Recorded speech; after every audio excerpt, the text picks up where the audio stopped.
রাতারাতি আইন শৃঙ্খলায় বৈপ্লবী পরিবর্তন আশা করতে পারে না বলে মন্তব্য করেছেন স্বরাষ্ট্রমন্ত্রী সালাউদ্দিন আহমদ। তিনি বলেন, দায়িত্ব নেওয়ার পর এমন একটি অপরাধের ঘটনাও নেই যেটি সংঘটিত হওয়ার পর পুলিশ কাউকে গ্রেপ্তার করতে পারেনি বা বিচারের আওতায় আনতে পারেনি। এটাই বাংলাদেশের বর্তমান সরকারের কৃতিত্ব।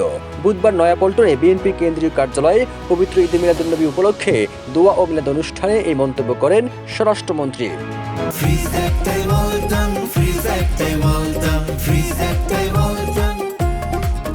আইন শৃঙ্খলা বাহিনী সদস্যদের প্রশংসা করে স্বরাষ্ট্রমন্ত্রী সালাউদ্দিন আহমেদ বলেন, পুলিশ বাহিনী সহ সব শৃঙ্খলা বাহিনীর ভঙ্গুর মনোবল এবং ভঙ্গুর অবস্থা যেভাবে আমরা পেয়েছিলাম, এই 6 মাসের মধ্যে তাদের অবস্থান আমরা উন্নত করতে পেরেছি। অন্যান্য আইন শৃঙ্খলা বাহিনীর আইনি কাঠামোতেও পরিবর্তন আনা হচ্ছে জানিয়ে তিনি বলেন, তাদের জবাবদিহিতা ও কর্মকাণ্ডের স্বচ্ছতা নিশ্চিত করা হবে। ভালো কাজের জন্য পুরস্কার, অ্যাওয়ার্ড, সনদ ও পদক দেওয়া হচ্ছে বলেও জানান তিনি। সবুজ আলম, ইত্তেফাক।